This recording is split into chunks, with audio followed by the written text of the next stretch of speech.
ठरलं तर मग प्रेक्षकांनो, मालिकेचा कसला एक जबराट प्रोमो आउट झालेला आहे. आपल्याला या मालिकेमध्ये आता असं पाहायला मिळणार आहे की की आता सचिनची हक्कलपट्टी होणार आहे. जो सचिन आता इकडे साक्षी आणि अण्णा या दोघांच्या जीवावरती उड्या मारत आहे, त्या सचिनला मात्र आता प्लास्टिक सर्जरी करून आणलेल्या साक्षीला आता त्या सचिनची गरजच राहिलेली नाहीये. आणि त्याचबरोबर सचिन आता आपल्याला सुद्धा फसवतोय हे सत्य ज्या वेळेला महिपतच्या समोर आलंय, त्यावेळेला चिडलेल्या महिपतने मात्र आता इकडे सचिनला साक्षीच्या आयुष्यातून तर कायमचं बाहेर घालवलंय, पण आता सचिनला या घरातनं पण बाहेर घालवलंय. इतकंच नाहीये तर सचिनला आता अडकवण्यासाठी तो मोठा प्रयत्न करणार आहे. बरं, त्या आपण आजच्या प्रोमोमध्ये पाहिलं होतं की आता सायलीचा कोणीतरी पाठलाग करतंय आणि ती पाठलाग करणारी व्यक्ती आता मात्र सायलीला या सगळ्यामध्ये काहीतरी गोष्ट आता सांगण्यासाठी तिचा पाठलाग करते, तिचा भूतकाळ सांगण्यासाठी पाठलाग करते. हे सायलीला माहीत नाहीये, पण तीच व्यक्ती सायलीचा पाठलाग करत प्रतिमा आणि सायली यांच्यासमोर असा काहीतरी जवळजवळ 20 ते 22 वर्षापूर्वीचा व्हिडिओ आणत आहे. आणि त्यानंतर प्रतिमा आणि सायली या दोघी मायलेकी अशा पद्धतीने भूतकाळाच्या रहस्याचा उलगडा करणार आहेत.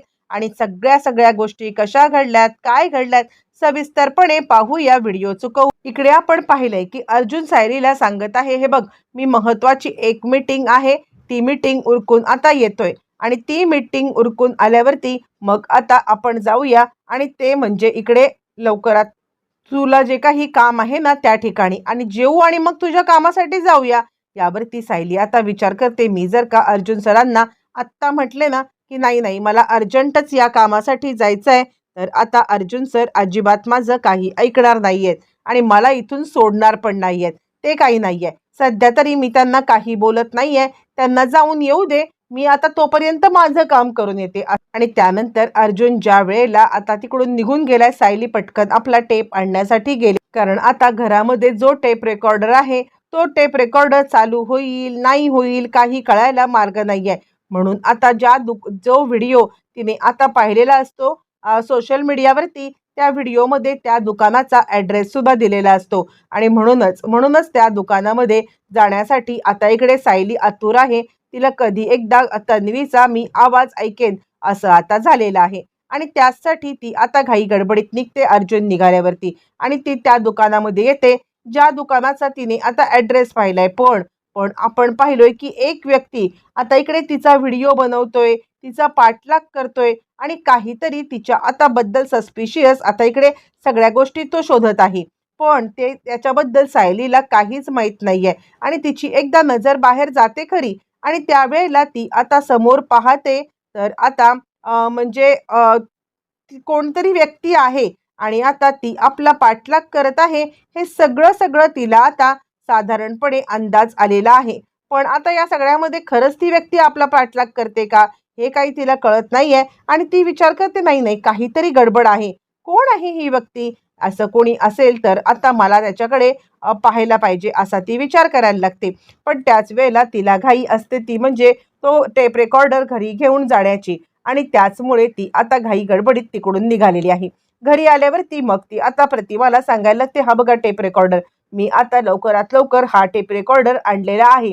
आणि त्या दोघीजणी ते ऐकतात, तो आवाज आपलाच असल्याचं तिला आता जाणवतं, आणि तो आवाज आपणच रेकॉर्ड केलेला आहे, आपणच हे सगळं म्हटलेलं आहे हे सुद्धा तिला आता जाणवायला. आणि तिथूनच तडक ती विचार करते की मला आता जायला पाहिजे, ते म्हणजे मला एका व्यक्तीकडे जायला पाहिजे, जी व्यक्ती मला आता सांगू शकेल की हा आवाज माझाच आहे की कोणाचा आहे. आणि ती व्यक्ती दुसरी तिसरी कुणीही नाहीये, तर ती व्यक्ती सायलीचा पाठलाग करणारीच ती व्यक्ती आहे. त्या व्यक्तीने सायलीचा व्हिडिओ गेलेला आहे, आणि मालिकेमध्ये एक नवीन पात्राची एंट्री झालेली आहे. बरं, तोपर्यंत सायली ज्या वेळेला आता तिकडून जायला निघाली, आणि त्या सायलीच्या मनामध्ये एक विचार आलाय, आणि सायली विचार करते, हा आवाज जर का मी मधुभाऊंना नेऊन ऐकवला तर, हा आवाज मधुभाऊंना ऐकवला तर 100% आता ते मला सांगू शकतील की हा आवाज छोट्या तन्वीचा आहे की नाही आहे. आणि हे सगळं करण्यासाठी मधुभाऊंना बोलायची काहीच गरज नाहीये. मधुभाऊ डोळे झपकवतील, आणि डोळे झपकवून मला आता हा आवाज कुणाचा आहे ते सांगू शकतील ना. तिला इतका आनंद झालाय, आणि ती विसरूनच गेले की अर्जुन आपल्याला बोलला होता की म्हणजे घरी ये, आपण जेवू सोबत, मग मी तुला सोडतो. हे ती विसरूनच गेली आणि अर्जुन त्याची मीटिंग उरकून घरी आहे. आणि आता अर्जुन म्हणतोय काय झालं? सायली कुठे आहे? आणि त्यावरती मग आता कल्पना म्हणते, अरे ती तर गेली ना, ती तर फक्त टेप रेकॉर्डर घ्यायला आली होती. यावरती अर्जुन म्हणतो, नाही नाही, मी तिला म्हटलं होतं की तू इकडे थांब, मी येतोय म्हणून. असं कसं ती जाऊ शकते? ते काही नाहीये, आत्ताच्या आत्ता मी तिला जाब विचारायला जातो. असं म्हणत मात्र आता चिडलेला अर्जुन तिला जाब विचारण्यासाठी निघाला. तर आता अस्मिता म्हणते, अरे काय चाललंय तुझं? लहान मुलाच्या वर्तान तुझा प्रकार चाललेला आहे. मला आता कळतच नाहीये. बायको आता 2 दिवस माहेरी गेले तर तुला इतकं बेचैन व्हायला होतंय.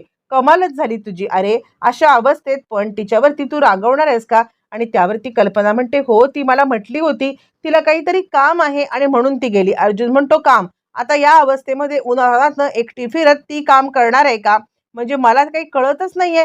का गेली असेल ती इकडून? ते काही नाहीये. मी आत्ताच्या आत्ता तिला जाऊन भेटतो आणि तिला विचारतो, असं का केलंय म्हणून तिने. असं म्हणत चिडलेला मात्र आता अर्जुन इकडे तडक तिकडून बाहेर पडलाय आणि तो आता सायलीला भेटायला निघालाय. पण त्याला माहित नाहीये की सायली आता गेलेली आहे, ती म्हणजे मधुभाऊंना भेटायला. सायली ज्या वेळेला मधुभाऊंना भेटायला तिकडून निघालेली आहे, तो आता तिकडे प्रतिमा तिला थांबवते. काय ग सायली, कुठे निघालीस? यावरती सायली म्हणते, प्रतिमा आत्या, मला आता मधुभाऊंची आठवण येते आहे आणि त्यामुळे मी मधुभाऊंना भेटायला जायचा विचार करते, येऊ का जाऊन? आणि यावरती प्रतिमा म्हणते, अगं एकटी गेलीस तर आता अर्जुन मला ओरडेल. ते काही नाहीये, तू आत्ताच्या आत्ता थांब, मी पण तयार होऊन पटकन येते. आता सायली विचार करते, मी प्रतिमा आत्यांच्या समोर कसं विचारणार आहे? आणि त्यावरती ती सांगते, नाही नाही, अहो कुसुमताई आहे ना, तर कुसुमताईला मी फोन केलेला आहे. ती मला म्हटली की मी येते तुझ्यासोबत. मग तुम्ही कशाला चिंता करताय? मी आता कुसुमताईला घेऊन जाऊ का? असं म्हटल्यावरती ती म्हणते, ठीक आहे बाई, तुमच्या काही प्रायव्हेट गप्पा असतील. यावरती सायली म्हणते, तसं नाही हो, म्हणजे आता कुसुमताई आणि मी, आम्ही दोघी जणी मिळून जर का मधुभाऊंना भेटलो ना, तर आम्हाला पण ते सगळे दिवस आता परत आल्याची आठवण होते आणि आम्हाला सुद्धा खूप छान वाटतं, बाकी काहीच नाहीये. ती म्हणते, हो हो, अगं खरंच इतकं एक्सप्लेनेशन द्यायची काही गरज नाहीये. तू जा गे, मी फक्त तुझ्या सोबत हवे म्हणून म्हटले होते. ठीक आहे, तू जा. असं म्हणत ती आता सायलीला जाण्याची परवानगी देते. सायली आता तिकडून निघालेली आहे आणि त्याच वेळेला मात्र आता सायलीला कुणीतरी आपला पाठलाग आपल्या पाठीपाठी येते असं वाटत आहे. बरं, तो इकडे आता महिपतला संशय आलेला आहे, तो म्हणजे सचिनवरती. कारण आता महिपत जरी सचिनच्या बरोबर असला किंवा सचिनला दाखवत असला की आता मी तुझ्या बरोबर आहे, पण आता महिपत त्याच्यावरती लक्ष ठेवून आहे. त्याला आता समजलंय की ज्या वेळेला कोर्टाची हिअरिंग सुरू होती त्यावेळेला सुद्धा आता त्याने ऐकलेलं आहे की हा हा आता सचिन फॉरेनला सुद्धा काही बायका ठेवलाय. आता सुद्धा हा माझ्या साक्षीचा वापर करत नसेल कशावरून, ते काही नाहीये. मला आता इकडे साक्षी ज्या वेळेला प्लास्टिक सर्जरी करून आता येईल ना, त्यावेळेला याच्यासमोर अशा पद्धतीने आणलं पाहिजे की आता हा याची परीक्षाच घेतली पाहिजे की आता माझ्या साक्षी याच्या आयुष्यात असताना हा आता दुसऱ्या कोणत्या मुलीचा विचार करतोय का, किंवा दुसऱ्या कोणत्या मुलीला या सगळ्यामध्ये तो आता भीक घालतोय का, हा सुद्धा मला आता विचार केला पाहिजे किंवा हे सुद्धा मला आता शोधून काढलं पाहिजे. असं म्हणत महिपत या सगळ्यामध्ये विचार करतोय आणि त्यानंतर तो आता विचार करत इकडे आता सचिनची परीक्षा घ्यायचं ठरवतोय आणि त्यानंतर तो सचिनला सांगतोय, काय झालं, साक्षी कधी येणार आहे? यावरती सचिन म्हणतो, मला खरंच काही माहित नाहीये, माझंच डोकं आधी आऊट झालंय, हातामध्ये पैसा नाहीये, काही कर्जदार माझ्या मागे लागलेत. यावर महिपत म्हणतो, ठीक आहे, तुला पैसे पाहिजेत ना, तर आता साक्षी आली ना की देऊया. यावरती तो म्हणाला, तो साक्षी आल्यावरती का? त्यावरती महिपत म्हणतो, अरे काय माहितीये का, सगळे मी जेव्हा इकडे गेलो ना तेव्हा सगळे मी बँक अकाउंट हे वगैरे तिला हे करून टाकले होते, त्यामुळे माझ्याकडे सुद्धा आता पैसे काढायला काहीच नाहीये, साक्षीला येऊ दे. आता इकडे डोक्याला हात लावत इकडे आता चिडलेला आहे तो म्हणजे सचिन आणि तो विचार करतो, हे साक्षी आणि अण्णा हे आता मला काही मदतीला राहिलेले नाहीयेत. मला लवकरात लवकर या सगळ्यांपासून सुटका मिळत काहीतरी वेगळा मार्ग शोधला पाहिजे आणि इथेच इथेच आता सचिन अशा पद्धतीने अडकणार असतो आणि महिपत आणि आता साक्षी त्याचा पर्दाफाश करणार असतात. बरं, तो मधुभाऊंना भेटायला सायली आता आलेली आहे आणि मधुभाऊंना भेटायला आल्यावरती ती आता तो टेप रेकॉर्डर दाखवत मधुभाऊंना आता मात्र विचारण्याचा प्रयत्न करत आहे की आता हा आवाज कुणाचा आहे, हा आवाज कुणाचा आहे, हा आवाज माझा असेल तर आता तुम्ही इकडे बोट दाखवा, हा आवाज माझा नसेल तर आता तुम्ही बोट दाखवू नका असं म्हणत आता इकडे मधुभाऊंना बोलता काही येत नाहीये, पण थोडी थोडी त्यांच्यामध्ये प्रोग्रेस झालेली आहे. आणि त्यानंतर सायलीला मधुभाऊ बोट दाखवत सांगायला लागलेत, हा आवाज तुझाच आहे. सायलीला खूपच आनंद झालेला आहे, म्हणजे आता मीच खरी तन्वी. आणि त्यावरती मधुभाऊ सांगायला लागतात, तन्वी तन्वी. आणि त्यावरती सायली म्हणते, म्हणजे म्हणजे तुम्हाला समजलं होतं का की मीच खरी तन्वी आहे? त्यावरती मधुभाऊ होकारार्थी ज्या वेळेला मान हलवतात त्यावेळेला सायलीला तर आता जग जिंकल्याचा आनंद झालेला आहे. पण हे सत्य सगळ्यांच्या समोर कसं काय आणायचं? सगळ्यांना कसं काय सांगायचं? आणि त्यावेळेला मधुभाऊ सायलीला हिंट देतात आणि आश्रमात असलेले असे काही पुरावे तिला सगळ्यांच्या समोर सांगायचा इशारा करतात. सायली खूपच खुश झालेली आहे आणि तिकडून तडक बाहेर पडले. आता इकडे साक्षी पुण्यावरून प्लास्टिक सर्जरी करून आलेली आहे आणि तिने ऑलरेडी सचिनला बाहेरच गाठलंय. सचिनला बाहेर गाठत आता मात्र साक्षीने बरोबर त्याचा आता उलटा गेम केलाय. सचिन आता घरी आल्यावरती इकडे महिपत त्याच्या एक थोबाडीत देतोय आणि महिपतने थोबाडीत का दिली म्हणून आता सचिन इकडे चांगलाच घाबरलाय. काय झालंय काय झालंय अण्णा? यावरती अण्णा आता सांगायला लागतात, म्हणजे आता माझ्या पोरीला सोडून दुसरीकडे शेण खायला तुला लाज वाटत नाही का? असं म्हटल्यावरती तो म्हणतो, काय बोलताय तुम्ही? यावरती आता इकडे ती मुलगी म्हणजेच वेश बदललेली साक्षी समोर आलेली आहे आणि तुझी लायकीच नाहीये, तू आता आमच्या इथे थांबू शकतील, आत्ताच्या आत्ता चालतं हो. यावरती तो म्हणतो, तू कोण?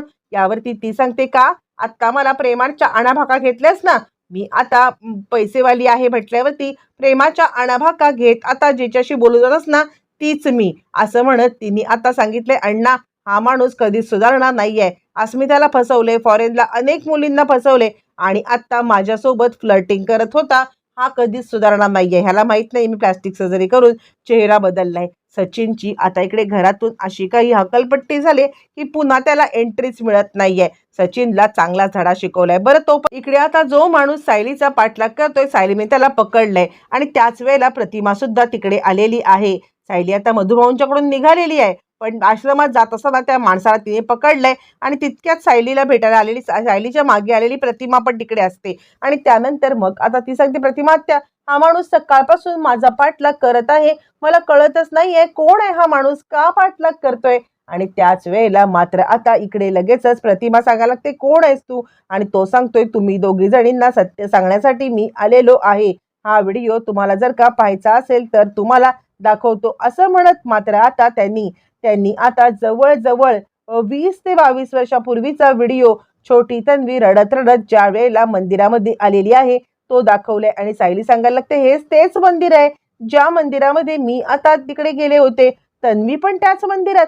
यावरती तो म्हणतो, कारण तुम्हीच खऱ्या तन्वी आहात, मी पुजाऱ्यांचा नातू आहे, पुजाऱ्यांच्या नातूने मला आता तुमच्याकडे पाठवलेलं आहे. असं म्हणत त्यांनी आता सायलीला सगळा खुलासा केलाय, प्रतिमाला खुलासा केलाय आणि दोघीही जणी एकदम हादरलेल्या आहेत. दोघींना सुद्धा खूप मोठा धक्का बसलाय. सायलीच खरी तन्वी असल्याचं अखेर सत्य मधुभाऊंपासून पुजाऱ्यापर्यंत सगळ्यांनी सांगितल्यामुळे सत्याचा उलगडा झाला.